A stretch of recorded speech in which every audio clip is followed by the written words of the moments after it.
ಎಲ್ರಿಗೂ ನಮಸ್ಕಾರ. ನಾನು ಅಡ್ವೊಕೇಟ್ ಸಂಧ್ಯಾ ಗೌಡ. ನಾನಿವತ್ತು ಇತ್ಯರ್ಥ ಆಗದೇ ಇರುವಂತಹ ಅಂದರೆ ನ್ಯಾಯಾಲಯದಲ್ಲಿ ಯಾವುದೋ ಒಂದು ಪ್ರಾಪರ್ಟಿಯ ಮೇಲೆ ದಾವೆ ಇದ್ದಾಗ ಅದು ಇನ್ನೂ ಕೂಡ ಇತ್ಯರ್ಥವಾಗದೆ ಪೆಂಡಿಂಗ್ನಲ್ಲಿದ್ದಾಗ ಆ ಪ್ರಾಪರ್ಟಿಯನ್ನು ಮಾರಾಟ ಮಾಡಬಹುದಾ, ಯಾವಾಗ ಮಾರಾಟ ಮಾಡ್ಬೋದು, ಯಾವಾಗ ಮಾರಾಟ ಮಾಡಲಿಕ್ಕೆ ಬರೋದಿಲ್ಲ ಎಂಬುದನ್ನು ಈ ವಿಡಿಯೋದಲ್ಲಿ ತಿಳಿಸ್ತಾ ಇದ್ದೀನಿ.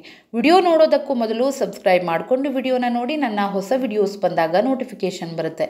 ನನ್ನನ್ನು ಕಾಂಟ್ಯಾಕ್ಟ್ ಮಾಡಬೇಕು ಅಂದರೆ ಡಿಸ್ಕ್ರಿಪ್ಷನ್ನಲ್ಲಿ ನಂಬರ್ ಇದೆ. ಆನ್ಲೈನ್ ಕನ್ಸಲ್ಟೆನ್ಸಿ ಫೀಸ್ ಕೂಡ ಇರುತ್ತೆ. ಪೇ ಮಾಡಿ ಲೀಗಲ್ ಅಡ್ವೈಸನ್ನು ತಗೋಬಹುದು ಅಂತ ಹೇಳ್ತಾ ವಿಷಯನ ಸ್ಟಾರ್ಟ್ ಮಾಡ್ತಾ ಇದ್ದೀನಿ.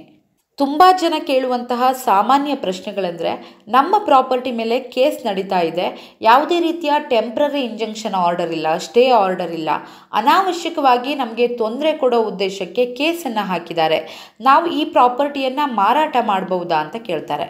ಟ್ರಾನ್ಸ್ಫರ್ ಆಫ್ ಪ್ರಾಪರ್ಟಿ ಆ್ಯಕ್ಟ್ 1882 ಪ್ರಕಾರ ಆಸ್ತಿ ವಿಚಾರವಾಗಿ ಅಂದರೆ ಸ್ಥಿರಾಸ್ತಿಯನ್ನು ಸುಲಭವಾಗಿ ವರ್ಗಾಯಿಸಲು ಅಥವಾ ವಿಲೇವಾರಿ ಮಾಡಲು ಒಂದಿಷ್ಟು ತೊಡಕುಗಳನ್ನು ದಾಟಿ ಮುಂದುವರಿಯಬೇಕಾಗುತ್ತೆ.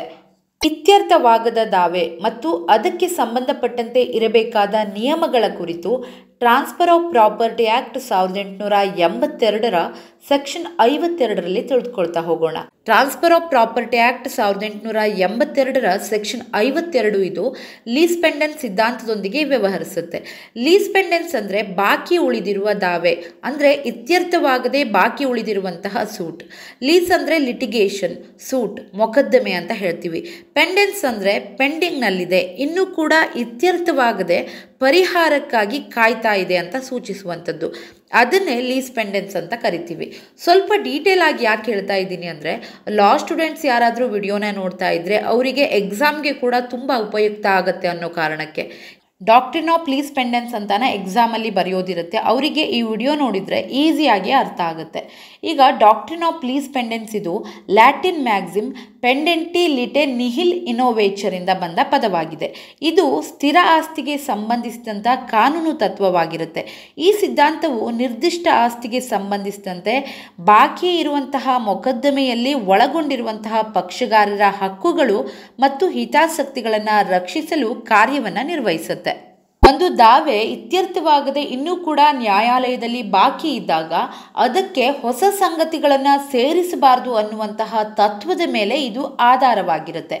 ಯಾವುದೇ ಸ್ವತ್ತಿನ ಮೇಲೆ ನ್ಯಾಯಾಲಯದಲ್ಲಿ ದಾವೆ ನಡೀತಾ ಇದ್ದು ಇನ್ನೂ ಕೂಡ ಇತ್ಯರ್ಥವಾಗದೆ ಇರುವ ದಾವೆಗೆ ಸಂಬಂಧಿಸಿದ ಆಸ್ತಿಯನ್ನು ದಾವೆಯ ಯಾವುದೇ ಪಕ್ಷಗಾರ ಆಗಿರ್ಬೋದು, ಯಾವುದೇ ಪಕ್ಷಗಾರ ದಾವೆಯ ಸ್ವತ್ತನ್ನು ಮಾರಾಟ ಮಾಡಿದರೆ ಆ ಸ್ವತ್ತನ್ನು ಯಾರು ಖರೀದಿಸಿರ್ತಾರೋ ಅಂದರೆ ಖರೀದಿಸಿದವನು ನ್ಯಾಯಾಲಯದ ತೀರ್ಮಾನಕ್ಕೆ ಒಳಪಟ್ಟು ಖರೀದಿಸ್ತಾ ಇದ್ದಾನೆ ಅಥವಾ ಖರೀದಿಸಿದ್ದಾನೆ ಅಂತ ಆಗುತ್ತೆ. ಖರೀದಿಸಿದವನಿಗೆ ಆ ಸ್ವತ್ತಿನ ಮೇಲೆ ದಾವೆ ನಡೀತಾ ಇರೋದು ಗೊತ್ತಿರ್ಬೋದು ಅಥವಾ ಗೊತ್ತಿಲ್ಲದೆ ಇರ್ಬೋದು. ಬಟ್ ಖರೀದಿದಾರ ನ್ಯಾಯಾಲಯ ನೀಡುವಂತಹ ತೀರ್ಪಿಗೆ ಬದ್ಧನಾಗಿರಬೇಕಾಗತ್ತೆ. ಈಗ ನಿಮ್ಮ ಒಂದು ಸ್ವತ್ತಿನ ಮೇಲೆ ದಾವೆ ನಡೀತಾ ಇರುತ್ತೆ, ನೀವು ಆ ದಾವೆಯ ಪಕ್ಷಗಾರ ಕೂಡ ಆಗಿರ್ತೀರ. ದಾವೆ ಇತ್ಯರ್ಥ ಆಗೋದ್ರೊಳಗೆ ಅಂದರೆ ದಾವೆಯ ಅಂತಿಮ ತೀರ್ಪು ಬರೋದ್ರೊಳಗೆ ಅದನ್ನು ಬೇರೆಯವರಿಗೆ ಹಸ್ತಾಂತರಿಸಿದರೆ transfer of property act 1882 section 52 lis pendens ಸಿದ್ಧಾಂತವನ್ನು ಇಟ್ಕೊಂಡು ಚಾಲೆಂಜನ್ನು ಮಾಡಬಹುದು. ಬಟ್ ಈ ಸಿದ್ಧಾಂತಕ್ಕೆ ಒಂದಿಷ್ಟು ನಿಯಮಗಳಿವೆ. ಲೀಸ್ ಪೆಂಡೆನ್ಸ್ ಸಿದ್ಧಾಂತದ ಉದ್ದೇಶ ಪ್ರಕರಣವು ಇನ್ನೂ ಕೂಡ ಬಾಕಿ ಇರುವಾಗ ದಾವೆಯ ವಿಷಯವನ್ನು ಮೂರನೇ ವ್ಯಕ್ತಿಗೆ ವರ್ಗಾಯಿಸೋದನ್ನು ತಡೆಯೋದು ಆಗಿರುತ್ತೆ. ನಿಮ್ಗೆ ಅನ್ನಿಸ್ಬಹುದು, ನಮ್ಮ ಮಾಲೀಕತ್ವದ ಆಸ್ತಿಯನ್ನು ನಮಗೆ ಸರಿ ಹೊಂದುವಂಥವರಿಗೆ ವರ್ಗಾಯಿಸಿದರೆ ಅಥವಾ ಮಾರಾಟ ಮಾಡಿದರೆ ಏನಾಗುತ್ತೆ, ನಮ್ಮ ಆಸ್ತಿಯನ್ನು ನಾವು ಮಾರುವಂತಹ ಸ್ವಾತಂತ್ರ್ಯ ಇಲ್ವಾ ಅಂಥೇಳಿ.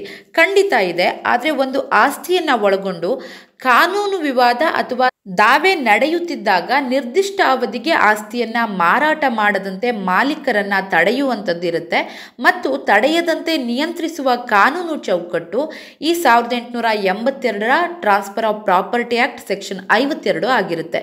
ಈ ಇತ್ಯರ್ಥವಾಗದೇ ಇರುವ ದಾವೆ ಅಂದರೆ ಲೀಸ್ ಪೆಂಡೆನ್ಸ್ಗೆ ಸಂಬಂಧಿಸಿದಂತೆ ಇರುವ ನಿಯಮಗಳು ಅಂದರೆ, ಮೊದಲನೇದಾಗಿ ಸ್ವತ್ತಿನ ಮೇಲೆ ಪ್ರಕರಣ ದಾಖಲಾಗಿ ದಾವೆ ಇತ್ಯರ್ಥವಾಗದೆ ಬಾಕಿ ಉಳಿದಿರಬೇಕು, ಅಂದರೆ ಕೇಸ್ ಪೆಂಡಿಂಗ್ನಲ್ಲಿ ಇರಲೇಬೇಕಾಗತ್ತೆ.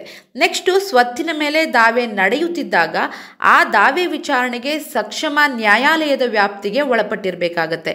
ಅಂದರೆ ಆ ದಾವೆ ವಿಚಾರ ಏನಿರುತ್ತಲ್ಲ ಅದು ಅಲ್ಲಿಯ ಸಕ್ಷಮ ನ್ಯಾಯಾಲಯದ ವ್ಯಾಪ್ತಿಗೆ ಒಳಪಟ್ಟಿರಬೇಕು. ಅಂದರೆ ಸರಿಯಾದ ಜುರಿಸ್ಡಿಕ್ಷನ್ ಕೋರ್ಟ್ನಲ್ಲೇ ನಡೀತಿರ್ಬೇಕಾಗತ್ತೆ. ನೆಕ್ಸ್ಟು ಸ್ಥಿರ ಆಸ್ತಿಯ ಹಕ್ಕಿನ ಕುರಿತು ನೇರವಾಗಿ ಪ್ರಶ್ನಿಸಿರಬೇಕು ಮತ್ತು ನಿರ್ದಿಷ್ಟವಾಗಿ ಪ್ರಶ್ನಿಸಿರಬೇಕು. ಸ್ಪಷ್ಟವಾಗಿ ಸ್ಥಿರ ಆಸ್ತಿಯ ಹಕ್ಕನ್ನು ಒಳಗೊಂಡಿರಬೇಕು. ದಾವಾ ಸ್ವತ್ತನ್ನ ದಾವೆಯ ಪಕ್ಷಗಾರರಲ್ಲೇ ಒಬ್ಬನು ಸ್ವತ್ತನ್ನ ಹಸ್ತಾಂತರಿಸಿರಬೇಕು. ಆ ರೀತಿ ಹಸ್ತಾಂತರಿಸಿರುವುದು ದಾವೆಯ ಇನ್ನೊಬ್ಬ ಪಕ್ಷಗಾರನ ಹಕ್ಕಿಗೆ ಪರಿಣಾಮವನ್ನ ಬೀರ್ತಾ ಇರಬೇಕು. ನೆಕ್ಸ್ಟು ಆ ದಾವೆ ಸಂಚಿನ ಪ್ರಕರಣವಾಗಿರಬಾರ್ದು. ಆಗ ಮಾತ್ರ ಇತ್ಯರ್ಥವಾಗದೇ ಇರುವ ದಾವೆಯ ಆಸ್ತಿಯ ವರ್ಗಾವಣೆ ಕುರಿತು ಈ ಸಿದ್ಧಾಂತದ ಮೇಲೆ ಪ್ರಶ್ನಿಸಬಹುದು. ಆಸ್ತಿ ವರ್ಗಾವಣೆ ಅಂದರೆ ಮಾರಾಟ ಮಾತ್ರ ಆಗಲ್ಲ, ಇದು ಸೇಲ್ ಮಾಡಿರ್ಬೋದು ಅಥವಾ ಲೀಸ್ ಕೊಡ್ಬೋದು ಅಥವಾ ಮೋರ್ಟಗೇಜ್ ಮಾಡಿರ್ಬೋದು, ಗಿಫ್ಟೆಡ್ ಮೂಲಕ ಕೊಡ್ಬೋದು, ಎಲ್ಲವನ್ನ ಕೂಡ ಇದು ಒಳಗೊಂಡಿರುತ್ತೆ. ಲೀಸ್ ಪೆಂಡೆಂಟ್ ಸಿದ್ಧಾಂತದ ಉದ್ದೇಶ ನ್ಯಾಯಾಲಯದ ಒಪ್ಪಿಗೆ ಇಲ್ಲದೆ ಯಾವುದೇ ವಿವಾದಿತ ಆಸ್ತಿಯನ್ನ ವರ್ಗಾವಣೆ ಮಾಡಬಾರ್ದು ಅನ್ನುವಂಥದ್ದು. ಅಂದರೆ ವಿವಾದಿತ ಆಸ್ತಿಯ ವರ್ಗಾವಣೆಯನ್ನ ತಡೆಯುವಂಥದ್ದಾಗಿರುತ್ತೆ. ಕೇಸ್ ಪೆಂಡಿಂಗ್ನಲ್ಲಿದ್ದಾಗ ವರ್ಗಾವಣೆ ಮಾಡೋದ್ರಿಂದ ಅಂತ್ಯವಿಲ್ಲದ ದಾವೆ ಅಂತ ಆಗುತ್ತೆ. ಅಂದರೆ ಮುಂದುವರಿತಾನೆ ಹೋಗುತ್ತೆ. ಖರೀದಿದಾರ ಹೊಸದಾಗಿ ಪಾರ್ಟಿ ಆಗಿ ಬರ್ತಾನೆ, ಹೀಗೆ ಮುಂದುವರಿತಾ ಹೋಗುತ್ತೆ. ಸೊ ಅದನ್ನು ತಪ್ಪಿಸುವ ಉದ್ದೇಶ ಇದು.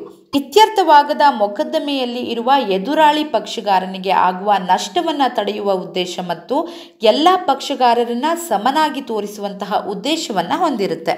ದಾವೆ ಅಂತಿಮವಾಗುವವರೆಗೂ ಯಾರೊಬ್ಬರೂ ಕೂಡ ವರ್ಗಾವಣೆ ಮಾಡಬಾರದು ಅನ್ನುವಂತಹ ಉದ್ದೇಶವನ್ನು ಕೂಡ ಹೊಂದಿದೆ. ಒಂದಿಷ್ಟು ಷರತ್ತುಗಳನ್ನು ಪೂರೈಸಿದರೆ ಮಾತ್ರ ಲೀಸ್ ಪೆಂಡೆಂಟ್ ಸಿದ್ಧಾಂತಕ್ಕೆ ವಿನಾಯಿತಿ ಇರುತ್ತೆ. ಅದೇನೆಂದರೆ ವರ್ಗಾವಣೆಯನ್ನು ನ್ಯಾಯಾಲಯದ ಒಪ್ಪಿಗೆಯೊಂದಿಗೆ ಮಾಡಿದಾಗ.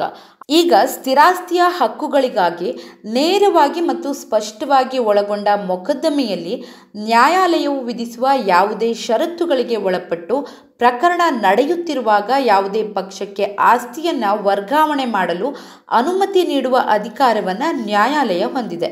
ಹಾಗಿದ್ದಾಗ ಈ ಸಿದ್ಧಾಂತ ಅನ್ವಯಿಸೋದಿಲ್ಲ.